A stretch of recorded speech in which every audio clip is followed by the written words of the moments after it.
All right, ladies and gentlemen, thanks for being with us. Welcome to you if you've just come in. We have on stage now Alexander Massey, who, as you will hear, is a solo singer. He's also multi-instrumentalist and a composer, writer, teacher, consultant, and coach. He will today represent a Jewish faith background, and he will share some of his original pieces, maybe some classic ones as well. Nope. Original music from Alexander Massey.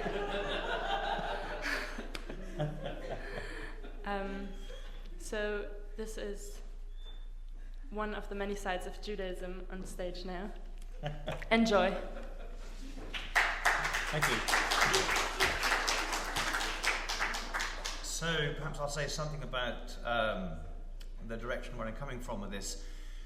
It is Jewish music in the sense that all the pieces that I'm singing today are based on texts from the Bible or from Jewish liturgy, from prayer services. When I study a text for writing about it, I probably spend many hours, sometimes weeks, studying a text before the music emerges for that text. What I've discovered again and again is how these texts can have, I think, a universal application beyond Judaism. One of the things I'm interested in the idea of interfaith, is that I think there's a reason for being Jewish as opposed to being something else. This idea that we are all connected, yes, I feel that and I believe that there is one God. That's an interesting one. We'll come back to that later in my presentation. There is something that we're all connected to, and yet it seems to me that depending on the faith tradition within which we sit, we may have a different notion of how we encounter God. So for me, I encounter God as a human being, as a spiritual being, but I also encounter God as a Jewish person. And that means that I have a particular history, a particular set of stories, a particular kind of community that has its own way of approaching the divine. And so what we're going to have today is something about that relationship between what does it mean to be Jewish encountering the divine and what does it mean to be human encountering the divine. The Jewish people within our Bible are referred to as Yisrael. And Yisrael, interestingly, has its derivation, the root meaning of the word Yisrael is ambiguous. Yisrael can actually mean the one who wrestles with God. And in that sense, if you hear the word Yisrael in a song, you can consider that, of course, all of us are in some way wrestling with our spiritual questions. And another derivation is Yashael, which is straight to God. So the idea that Yisrael, Yashael, is a person or the people who are attempting to try and keep that direct connectedness with the divine. And again, that can apply to all of us.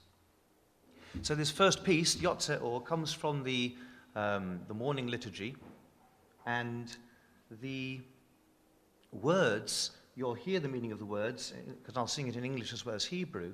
It's very interesting about the text comes from Isaiah. Originally, the text said, maker of peace and of evil. This idea that if God creates everything, then God also creates evil, which is a profound and paradoxical concept. The rabbis, when they reformulated this prayer in the 2nd century, changed that wording from making evil to making all things. So one who makes peace and all things. But in the background, in the Jewish mind, is this echo, the idea of that mystery that somehow bad things also emanate from the original creator. And because it's a morning chant, there is a sense of energy to this piece. Yotze Or vorei chosek, ose sham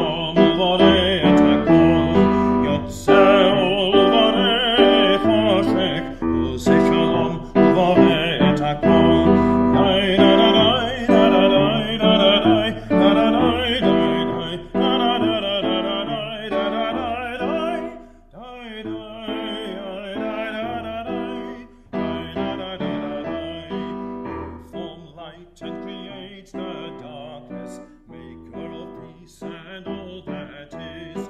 You form light and create the darkness, maker of peace and all that is.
One of the things that you'll pick up, as Anya was hoping I would do something sort of like the classic old Jewish stuff. Well, one of the things about this music is that I'm Jewish and I'm English.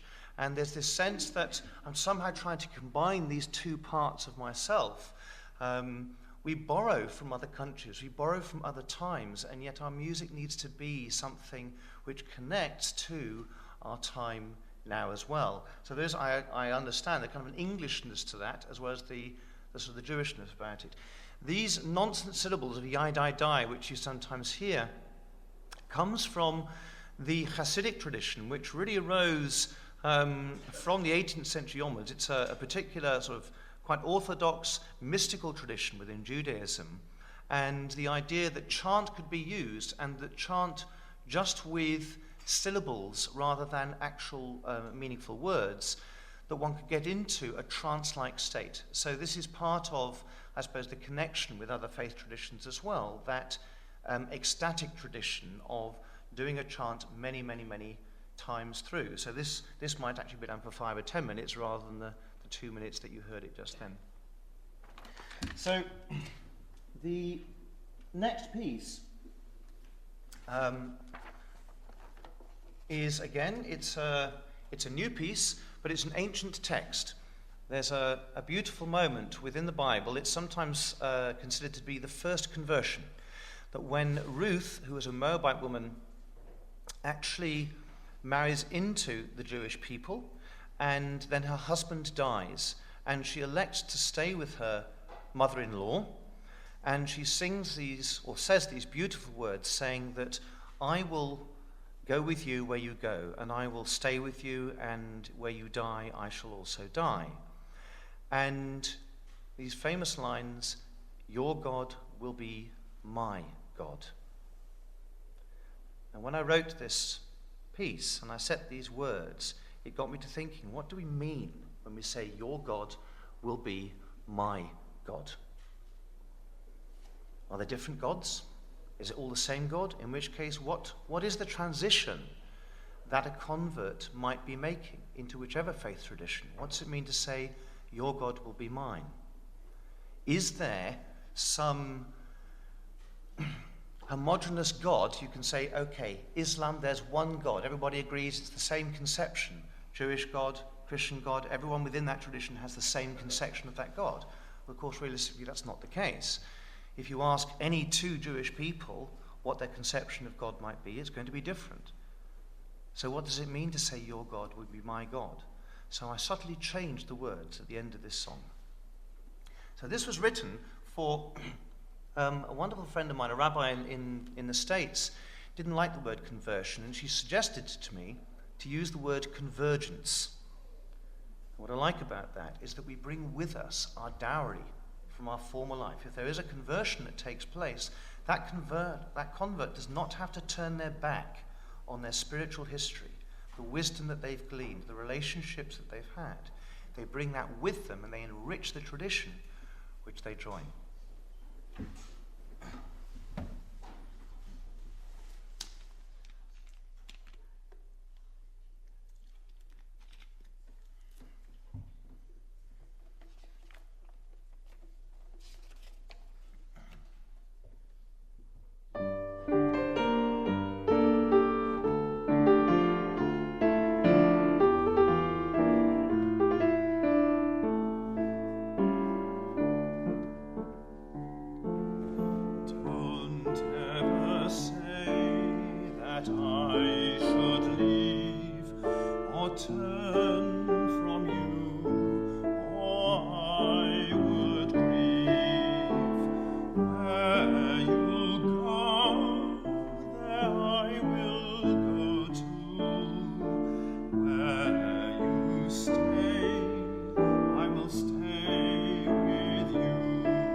One of the questions that it seems to me lies in many different faith traditions is the question of how do we deal with right and wrong? Do these concepts have power, have meaning? How do we deal with doing good or doing bad? How do we resolve? What do we do with the knowledge that we may have fallen short of our highest principles for ourselves or for our people or within our faith tradition? Within the Jewish tradition, probably the most intense part of the year is a 10-day period from New Year onwards, the High Holy Days as they're called, and it finishes with Yom Kippur. It starts with Rosh Hashanah, which is the head of the year, i.e. the start of the new year. And this is where we mark the creation, the moment of creation of all life and of the universe. And one of the texts that we read in the liturgy is Ashrei Ha'am, which is happy are the people who hear the sound of the Shofar, which is the ram's horn, which you might have seen sometimes in images of sort of Jewish ritual. And this ram's horn is really about waking us up, spiritually waking us up. And there are different sounds, different calls meaning different things. One is ba ba ba ba ba ba, three quick sounds. Another one is 9 short sounds, ba ba ba ba ba ba ba ba ba. And another one is a very, very long sound, which you'll hear also in this song.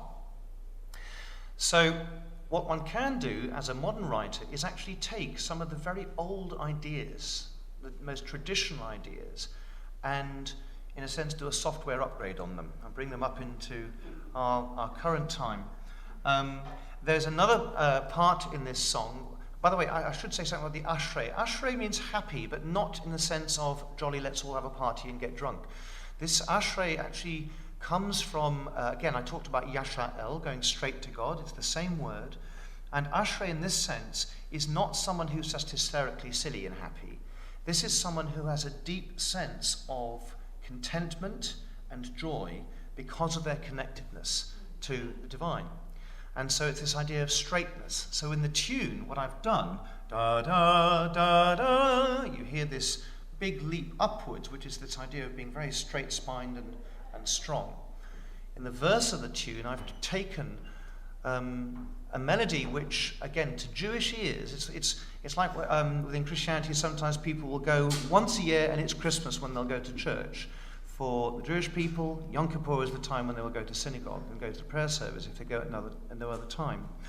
And they will recognize this melody. Da, da, da, da, da, da, da, da. This is a very powerful melody. It marks the text that it goes with is this moment when we stand before God, our judge. It's a metaphor, but it's this moment when we consider, have we lived the best we could, and what do we do if we haven't? So you might want to join in as you get the feel of this refrain, because it's very straightforward.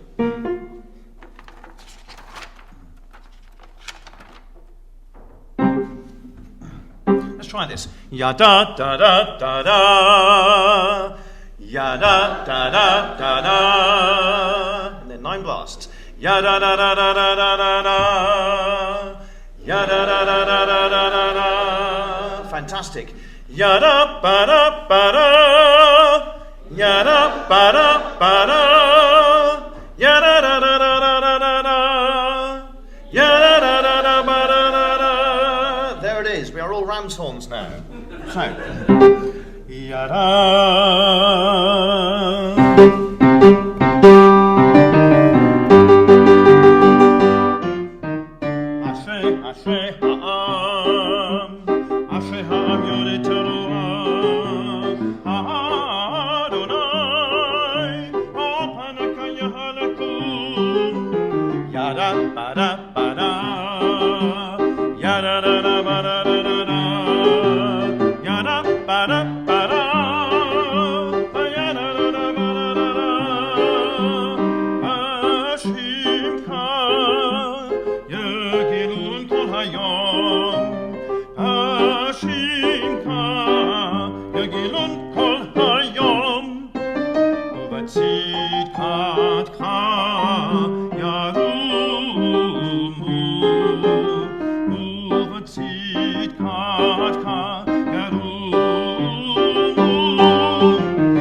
That final blast is very, very important, because that final blast comes back again. We do all the sounds of the ram's horn at Yom Kippur, and at the end of a whole day of services, we've had the Kol Nidre service on the evening before, we have 6 services the following day, about 7 or 8 o'clock in the evening. The last thing that happens is the call of the ram's horn, and we all wait.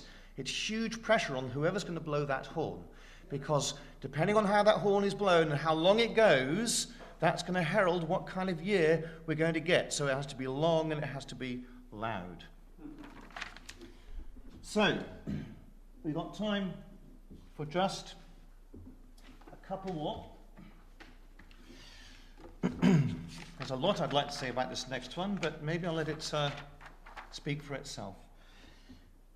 A little bit, Psalm 86, and what I've done is set the first half of it.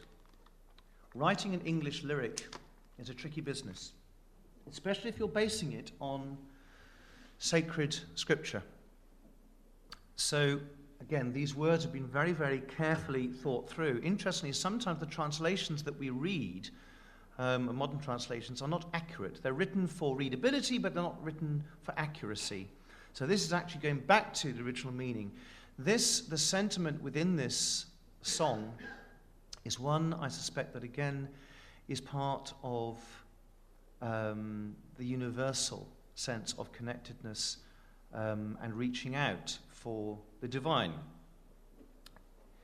In this prayer, this is really about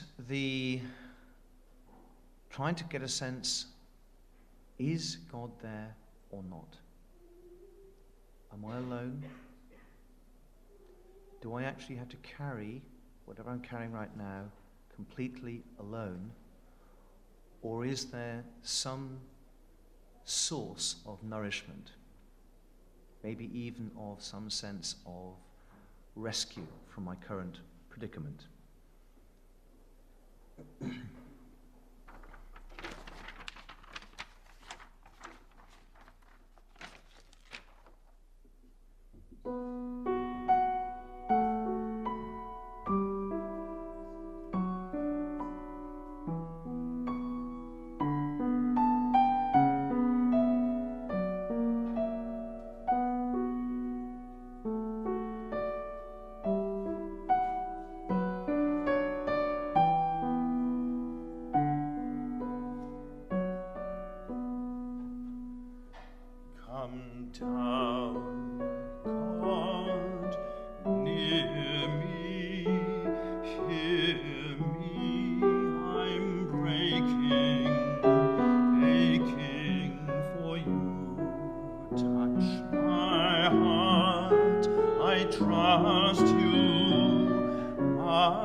empty hole. I am begging now, and I wonder, will you hear me call? Don't let me fall. Only you can do this. See me through this. Your love restores. I am yours.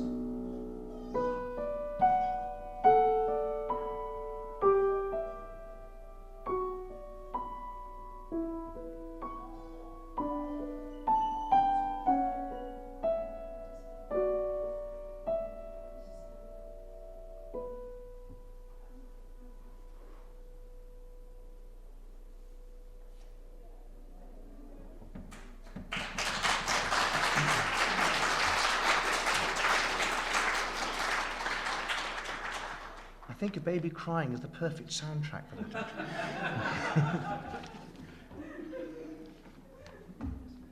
So the last one now, this is actually a setting of, again, a lyric that I wrote for Psalm 87. Psalm 87 is a very complex psalm. Sometimes the psalms, as a lot of our ancient scriptures, have very oblique references to odd parts of the country and characters that we don't know anything about anymore. So I researched that, found out that in fact this particular psalm, it seems to me, is extremely subversive because it's saying there's actually something more important than the Jewish people, and that is all people. And that is really very much at the heart of Jewish tradition as well, to recognize that we are people first, and we are within our particular culture or country or faith tradition second. And that's why our Bible begins with the story of the creation of Adam and his partner Chava, Eve. It's stories about people. The story of Noah is about people. It's not about Jews or Israelites. So this tune I actually wrote for, it was the 70th anniversary this last year of the Council of Christians and Jews in this country. And I wrote this piece for them. And it has a chorus which, again, you'll probably begin to get the hang of.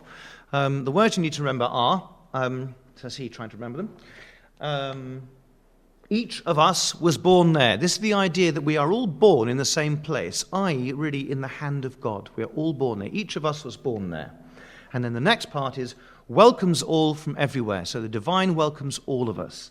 So very much an interfaith psalm. So if I just give you quickly the little bit that you'll sing. It goes, each of us was born there.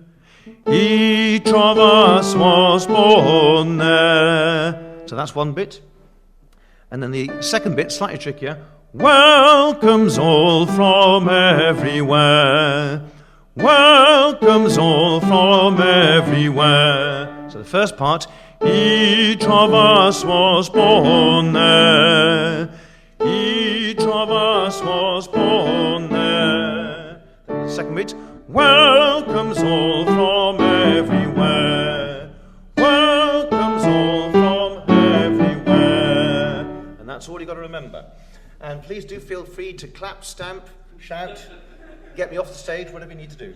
So, here it comes. It's called Holy Mountain. I should just say, it sounds like a Christian gospel song. But again, part of what I like to do when I'm writing sometimes is to do something subversive. Because while it sounds like a Christian gospel song, the melodic structure of it is based on a very ancient Jewish prayer mode called Adonai Malach.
you.